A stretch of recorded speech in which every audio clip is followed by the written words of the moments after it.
व्यवस्था के यहाँ साक्षी बन रहे हैं। हम सभी लोग इस कार्यक्रम के माध्यम से बधाई के पात्र हैं।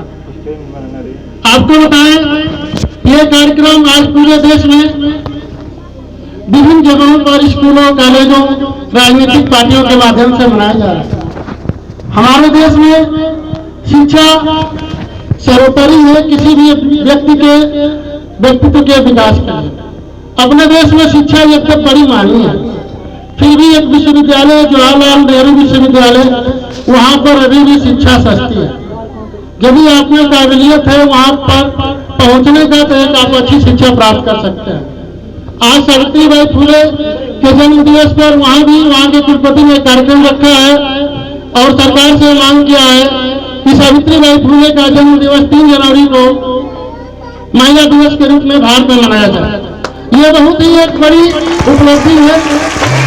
हम लोग तमाम पेपर न्यूज पढ़ते लिखते देखते हैं। हमें ये चीज को ध्यान रखना है कि कौन सा पेपर, कौन सा न्यूज चैनल हमारी बातों को उठा रहा है और उसको हम कितना निवेश कर रहे हैं, हम कितना समय दे रहे हैं। हम माता सावित्रीबाई फुले के जीवन से पल पल से कुछ भी सीख सकते हैं। आपके यहाँ, हमारे यहाँ पूरे हमारे वर्तमान जिला पंचायत सदस्य माननीय उषा मौर्य जी यहाँ उपस्थित हैं। आप देख सकते हैं हम लोग भी 40 वर्ष के हुए। यदि कुछ ज्यादा बढ़ा के कहें तो अपने समाज में पुरुष को भी नहीं देखे अपने यहाँ, और आज वर्तमान में यहाँ महिला उपस्थित हैं। और इस महिला दिवस की तरफ से हम सभी जन समुदाय से चाहेंगे कि सभी लोग एक जोरदार ताली बजाकर आप हमारे महानुभाव का उत्साह को आगे बढ़ाएंगे और आशा रखेंगे कि हमारे देश की बड़ी पंचायत, प्रदेश की बड़ी पंचायत तक अपने कदमों को पहुंचाने का प्रयास करें। हम सावित्रीबाई फुले जयंती के अवसर पर ऐसा हार्दिक कामना करते हैं।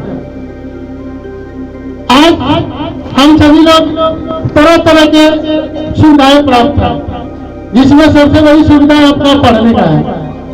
पढ़ना लिखना बहुत ही एक अच्छी व्यवस्था है जिससे हमारा व्यक्तित्व का विकास होता है। आज से 200 साल पहले हम चलते हैं तो ऐसी स्थितियां बिल्कुल नहीं है। 50 साल पहले चलेंगे आजादी के समय, वहां पर भी बहुत कम है। हम सबकी जो माता है, पिताजी, वो 2-4 क्लास पढ़े हैं या एक भी क्लास पढ़ने नहीं गए हैं। आज स्थितियां बिल्कुल बदल गई हैं। सबको स्कूल उपलब्ध है, सरकार की तरफ से भी स्कूल उपलब्ध है, निजी क्षेत्र से भी स्कूल उपलब्ध है। कोई भी स्कूल का भी उद्देश्य है शिक्षा देना। ये तो शिक्षा देने के लिए जो सबसे पहले हमारे यहाँ त्याग, तपस्या, दान, समय, इसमें इतिहास में बहुत फेमस है, तो फूले दंपति के नाम से फेमस है। महात्मा ज्योतिबा फूले और सावित्रीबाई फुले। आपको बताएं कि जब भी कुछ आप अच्छा करते हैं, यदि पति पत्नी है, पत्नी अच्छा करती है तो कहीं कहीं पति उसका विरोध करता है, और पति अच्छा करता है तो उसका पत्नी विरोध करती है, और दोनों अच्छे करते हैं तो कभी कभी उसका घर परिवार भी विरोध करता है। और ये सारे चीजें आप दोनों से हुआ है। आपको बताएं कि जो कुछ भी कह दिए हैं, केवल और केवल एक उद्देश्य, शिक्षा कैसे सबको मिले। अपने लिए तो शिक्षा मिले, अच्छी बात है, हम कहीं से अपने लिए शिक्षा ले सकते हैं। लेकिन हमारे समाज में बहुत से लोग ऐसे हैं जो शिक्षा से अभी बहुत दूर हैं, और शिक्षा से दूर न है तो संगठित शिक्षा से बहुत दूर है। जिसे रास्ता कोई भी हो, ये बेहतर नहीं है। रास्ता ऐसा हो जो हमें हमारी मंजिल तक ले जाए।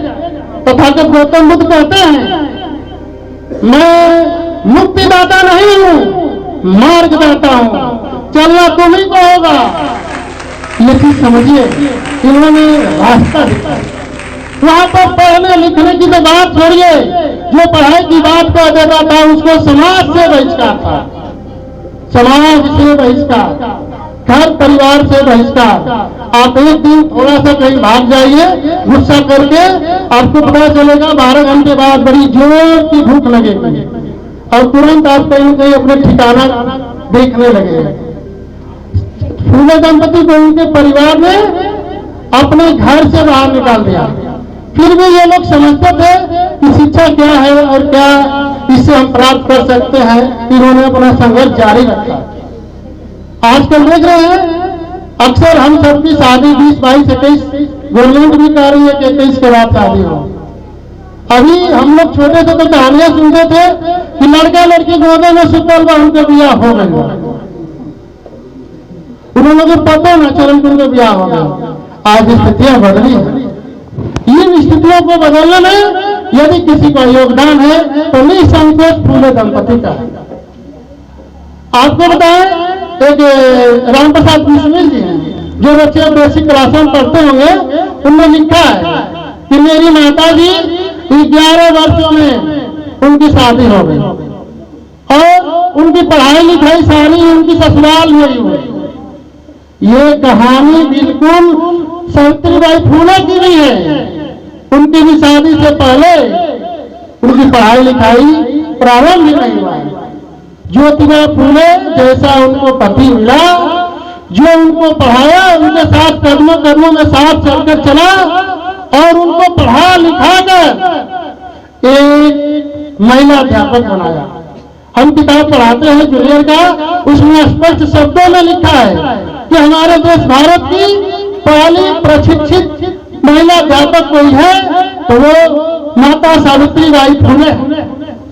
आज से 10 साल 5 साल पहले जाएंगे, यहाँ बैठे बहुत लोगों को पता नहीं चलेगा और आज इसके कार्यक्रम दिनों दिन बढ़ते जा रहे हैं। लोग समझ रहे हैं कि हमारे लिए वास्तविक मेहनत कौन किया है और किसे हमें समझना है। शादी के बाद पढ़ना कितना मुश्किल काम है आप समझ सकते हैं। हमारे समय में ऐसी मान्यता थी कि जिन बेटा का ब्याह हो गई उनका पढ़ाई खत्म हो गई। जो चीज कहीं से जिस रास्ते से अच्छी मिली है उसी चीज को उस रास्ते पर समाज के माध्यम से ऐसे गलत शब्दों से उसको मारा गया कि आदमी जिसमें जोश नहीं रहता कुछ करने को तो 2 कदम पीछे चला जाता है। समाज का उद्देश्य है पुश करना, सहयोग देना। हमारे सर जी एक दिन कह रहे थे कि हम लोग तुम लोगों को पढ़ाते थोड़े थे, केवल ऐसा करते थे कि तुम लोग दौड़ते रहो, केवल हौसला भरते थे। ये सत्य है। किसी में आपको यदि आगे उसको बढ़ाना है तो या तो आप में अच्छी बात है तो उसको बोलिए, अन्यथा चुप रहिए, वो निश्चित रूप से अपना सफर तय करेगा। आज हम सभी लोग अपने यहाँ सावित्रीबाई फूले जी का जयंती मना रहे हैं। इस अवसर पर मैं आप लोगों को एक अपनी लिखी कविता सुना रहा हूं। यद्यपि ये बिल्कुल असंभव चीज है। हम लोग पढ़ते हैं तो कहता है कि पढ़ लिया, नकल लिख लिया तो ही लिख लिया। पढ़ लिख कर अपनी भी शिक्षा MSc मैथ है, उसके बाद पता चला कि अभी तो हमको लिखना भी सीखना है और प्रयास भी करते हैं कि 2-4 शब्द रोज लिखे। तो एक कविता मैंने अपने लिए खुद लिखी है, आप सबको सुनाते हैं। आइए खुद के लिए जीना सीखे, आइए खुद के लिए जीना सीखे, अपनी सांसों के लिए खुली हवा में चलना सीखे। आइए खुद के लिए जीना सीखे, आइए खुद के लिए जीना सीखे, अपनी हृदय की सलामती के लिए अपने पैरों से कम 1000 कदम पैदल चलना सीखे। आइए खुद के लिए जीना सीखे, आइए अपनों के लिए समय निकालना सीखे। आइए आपस में मतभेद भुलाकर खुद के लिए मुस्कुराना सीखे, खुद के लिए मुस्कुराना सीखे। आइए खुद के लिए जीना सीखे। बहुत हो चुका भागम भाग, बहुत हो चुका भागम भाग, चलिए मिलकर प्यार लुटाना सीखे, सम्यक वाणी बोलकर लोगों को अपना बनाना सीखे।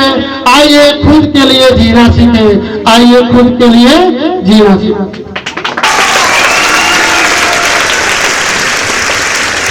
दोस्तों आपके लिए, क्योंकि हम लोग विगत 25 वर्षों से सम्राट अशोक क्लब से और आप माननीय महान विश्व गुरु तथागत गौतम बुद्ध से प्रेरित हैं।